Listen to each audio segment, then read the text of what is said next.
दोस्तों, एनवीएन के चक्रव्यूह में आपका स्वागत है। आज हम बिल्किस बानो के अभूतपूर्व संघर्ष की चर्चा करेंगे।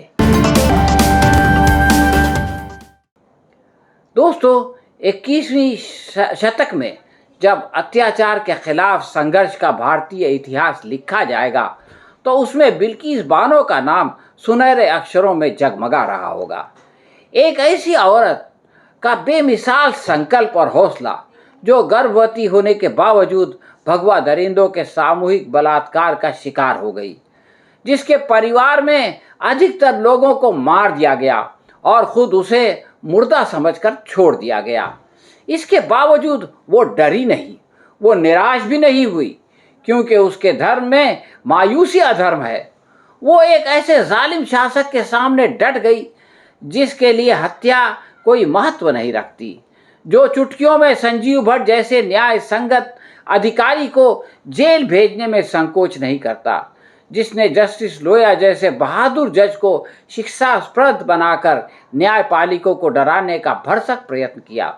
उस शासक के खिलाफ संघर्षरत होकर वो अबला नारी अपने परिवारजनों के हथियारों को जेल भेजने में कामयाब हो गई।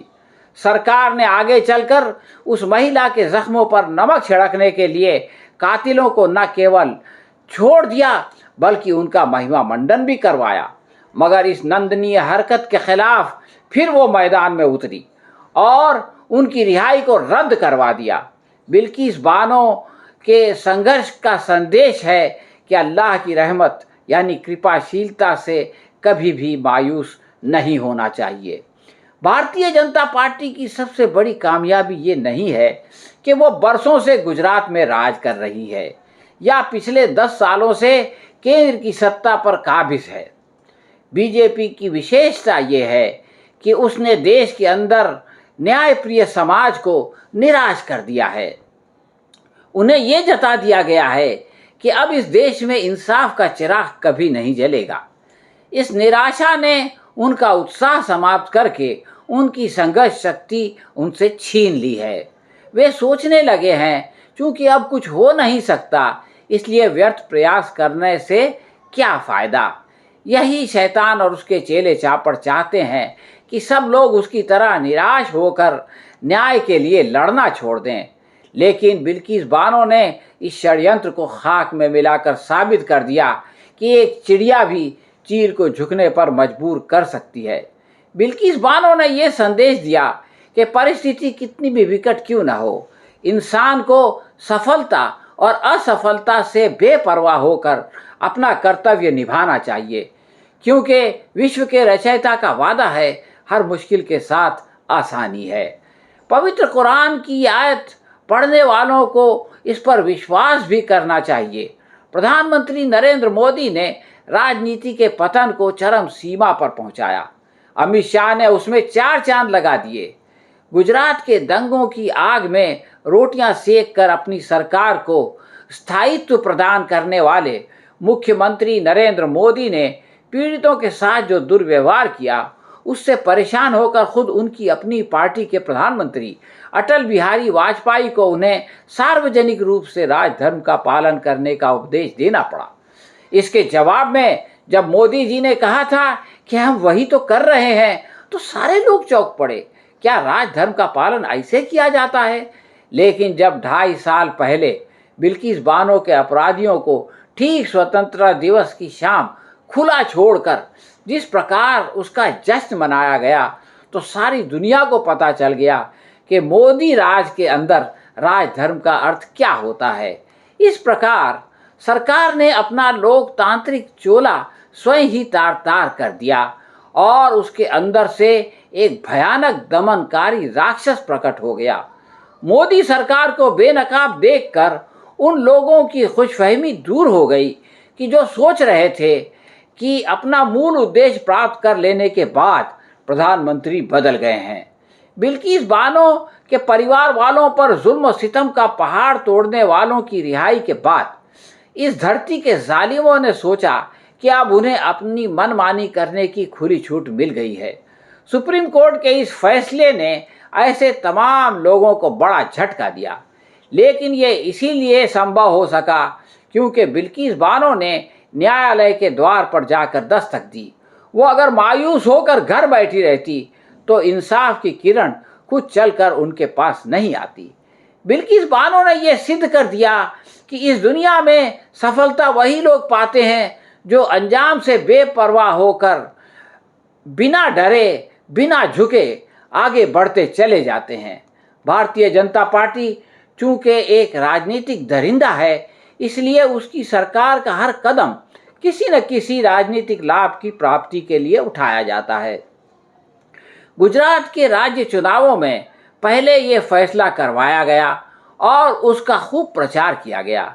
चुनाव अभियान के दौरान उसका फायदा उठाने के लिए गृह मंत्री अमित शाह ने अपने भाषण में कहा कि 20 साल पहले ऐसा सबक सिखाया कि शांति व्यवस्था कायम हो गई। अब सुप्रीम कोर्ट ने ऐसा सबक सिखाया कि उनकी मान प्रतिष्ठा और सुख शांति सबकी सब गारत हो गई। इसको नियति का न्याय कहते हैं। अडानी को मिलने वाली क्लीन चिट के बाद मोदी सरकार का ख्याल था कि अब न्यायपालिका भी उसकी गोदी में आ चुकी है, मगर इस फैसले ने उसके न केवल होश उड़ा दिए बल्कि धूल चटा दी। केंद्र सरकार इस अपमान से अपना पल्ला झाड़ नहीं सकती, क्योंकि 19 अक्टूबर 2022 को उनकी अपनी राज्य सरकार ने सुप्रीम कोर्ट के अंदर मोदी सरकार के खिलाफ दस्तावेज पेश करते हुए बताया था कि प्रधानमंत्री मोदी के सहयोगी अमित शाह के नेतृत्व में केंद्रीय गृह मंत्रालय ने अपराधियों को फास्ट ट्रैक रिहाई की मंजूरी दे दी थी। राज्य सरकार ने कहा कि उसने उन लोगों की जल्द रिहाई का फैसला किया है क्योंकि उन्होंने 14 साल से ज़्यादा उम्र की कैद पूरी कर ली थी और उनका जेल में व्यवहार अच्छा पाया गया था। हालांकि उनमें से एक ने तो पेरोल के दौरान भी बलात्कार की कोशिश की थी और उस पर मुकदमा भी दर्ज हुआ था, लेकिन स्थानीय विधायक की दलील थी कि वो ब्राह्मण है, उसके संस्कार अच्छे हैं। इस प्रकार विधायक ने बता दिया कि ब्राह्मणी संस्कार किसी अपराधी को जेल की अस्थायी रिहाई के दौरान भी बलात्कार में रुकावट नहीं बनते। बिल्किस बानो केस का सबसे चौंकाने वाला पहलू ये था कि जो सरकारी एजेंसियां सरकार की कठपुतली बनी हुई हैं, उन लोगों ने भी अपनी परंपरा से हटकर और खतरा मोल लेकर सरकार की मंशा और रिहाई का विरोध किया था। राज्य सरकार की दस्तावेजात के अंदर सीबीआई ने 1 वर्ष पूर्व एक कैदियों की रिहाई के विरोध जो है वो दर्ज कराया था। इसके अलावा पुलिस, सिविल जज और सेशन कोर्ट ने भी इस रिहाई के विरोध में थे। इन लोगों की इस बात पर सहमति थी कि ये जो अपराधी हैं, इन्होंने घिनौना, गंभीर और निकृष्टतम अपराधी में जो है वो लिप्त हुए हैं। एक विशेष अदालत के जज ने तो यहाँ तक कहा कि ये नफरत पर आधारित अपराध की सबसे भयानक शक्ल है। इस मामले में छोटे बच्चों को भी नहीं बख्शा गया। इसके बावजूद केंद्र सरकार ने न केवल रिहाई पर आग्रह किया बल्कि राज्य सरकार की तरफ से अपराधियों को रिहा करने की आवेदन को अगले चुनाव में इसका फायदा उठाने की खातिर 2 सप्ताह के भीतर स्वीकृति दे दी। सुप्रीम कोर्ट के इस फैसले पर अनमिट कलंक लगा दिया।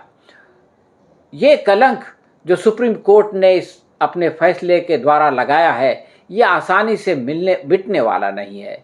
जस्टिस नागरत्ना ने कहा कि सज़ा इसलिए दी जाती है ताकि भविष्य में अपराध को रोका जा सके। अपराधी को सुधरने का मौका दिया जाता है, लेकिन पीड़ित के दुख का भी एहसास होना चाहिए। ये तो ऐसे लोग हैं कि जो दूसरों को दुख देकर खुश होते हैं। जस्टिस ने कहा कि 13 जुलाई 2022 को सुप्रीम कोर्ट में गुजरात सरकार ने तथ्यों को छिपाने का अपराध किया था। एक सरकार कोर्ट के अंदर तथ्यों को छुपाने का अपराध करती है, इससे ज़्यादा शर्मनाक बात क्या हो सकती है। ये धोखाधड़ी का कृत्य था और हाई कोर्ट और लोअर कोर्ट ने अपराधियों की रिहाई के खिलाफ जो कमेंट किए थे उन्हें भी छिपाया गया था। ये पूरा मामला गुजरात सरकार के अधिकार के अधीन ही नहीं था, इसलिए सुप्रीम कोर्ट ने सारे 11 अपराधियों की रिहाई के फैसले और गुजरात सरकार के आदेश को निरस्त कर दिया। जस्टिस नागरत्ना ने यह भी कहा कि हर महिला मान सम्मान की हकदार है, चाहे वो समाज की कितनी ही ऊंची या नीची क्यों ना हो। गुजरात में चूंकि केंद्र की कठपुतली सरकार है, इसलिए यह केवल राज्य सरकार की नहीं बल्कि केंद्र सरकार का अपमान है।